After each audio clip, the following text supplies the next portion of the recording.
Austin Sutner, and he's got his top wine picks from across the country. Welcome back. Nice to be here. Okay, where are we starting? Well, we're going to start with 11 wines before lunch. Okay, great. I love it. Okay. I'm ready. We're going to go straight in. We're going to actually try a Norman Hardy wine.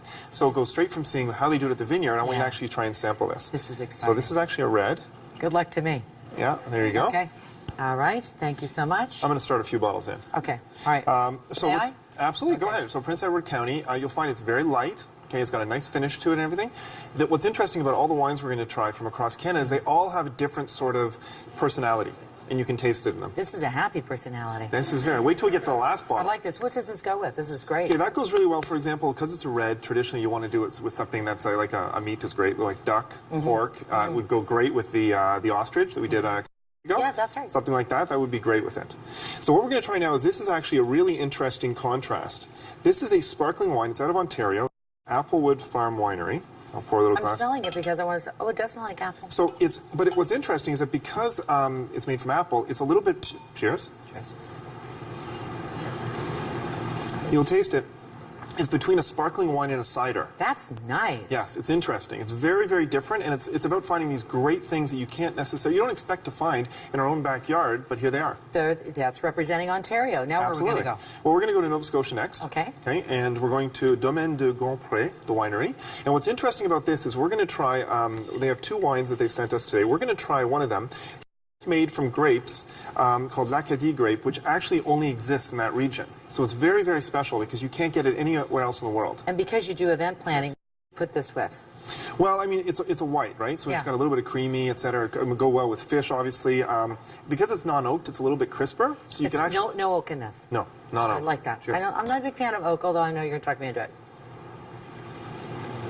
So if you feel that, it's crisper. It doesn't have. My big nose will not fit into the glass, okay? That's okay. It's a small glass. Nose. It's a small glass. It's a small glass. That is delightful. So you see, it's a little bit like a Pinot Grigio or something. It's crisper. That's exactly, yes, exactly. That's a crisp, crisp. So we're starting with what's lighter. What's it called again? So Domaine de Grandpré, and it's called l'Acadie Winery. Beautiful. And again, it's also because it's a bit of a hardier grape, because it has to be right out there on the ocean, etc., etc. So it's an interesting grape, and again, it has a very crisp flavor. Very nice. Good. Now we're going to move to Quebec. Okay, so for Quebec, what we have is, this is something they produce. Now, it's called Les Petits Cailloux, and it's like an ice wine, but it's not an ice wine. It looks like a bottle of an ice wine, doesn't it? It is. It looks just like the bottle of ice wine. How about that? So here's what's interesting. Do you know about this wine? Some of you are shaking. Oh, yeah, I know about this. You'll get a chance to try it. Okay, here we go. So we're going to try a little bit. It's sweet, but it's a little bit more like, it's between an ice wine and a late harvest. And cheers. Cheers. The difference is that what happens is with ice wine is they actually, they harvest it once it's frozen off the vine. In this case, what they do is they harvest it earlier, they keep it in containers, let it freeze outdoors, and then they actually turn it into wine. So it's a bit of a different process. This is delicious. It's rich.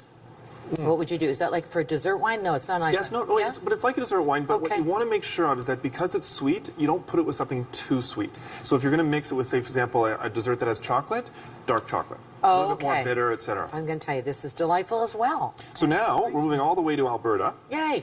And here's what I'm going to do here. This is really interesting. What's the name of this one? It's called the Birds and the Bees Winery. Yep. So I'm actually mixing two wines together here. Now this is really, really unorthodox. I'm sure lots of winemakers or wine enthusiasts would say, what in God's name are you doing? But what are you doing? You know, it's interesting about this winery. Because of they have this approach that everybody likes a wine a little bit of a different intensity or different flavor. So what you can do is between mixing the two grapes, they don't actually, sorry, not the two grapes, they don't have grapes in Alberta. So they don't have any grapes at all, so they have to use other fruits for it. So this one, on the left, is actually made with rhubarb. And the one on the right is done by something called the Saskatoon berry.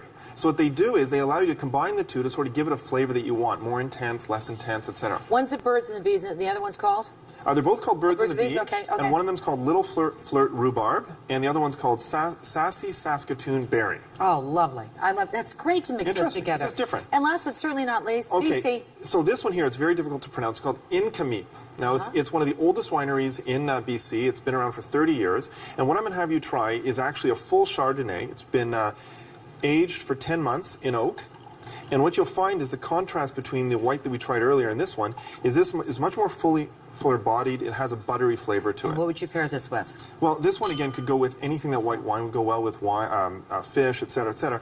But it's more like a Californian Chardonnay, so it's fuller bodied. So you might want to do it with something that's a little bit more hearty. Yes. Like again, this would work great with pork. Very good. Very good. And this Alberta, the berry and the rhubarb, what's that go with? Well, okay, in that case, you can actually mix it with different things depending on the intensity. Okay. They've sort of designed it to work with almost anything. So if you did, for example, if you're doing it with a red meat, go with more of the dark and mix less of the light in it. Okay, you can order these wines online? Pretty much all these wines, they have this new rule in Canada law that you can actually interprovincial ship. Oh. So check the website, they have all the prices, and I think you can order them from any of the wineries. Well, thanks to Prince Edward County Wine Growers Association, everyone in our audience is going to go home with wine tour tasting certificates. How about that? And then, that's not all. One of you is also going to win a 14-person Sandbanks winery tour valued at over $1,000. How about that? We're dropping that right now. Here you go, Sebastian. You're going to drop it. You get to pick. Wow. Here we go. Before we go, we have to go to a really commercial. quickly? Yeah? Who's the winner? Keisha Forte. And I think Keisha's got 14 friends. Or 13 friends. Thank you so much. That was so good. Thank you, thank you, thank you. Let's take a break. We'll be right back. Thanks, Sebastian. Well done. I like the mix.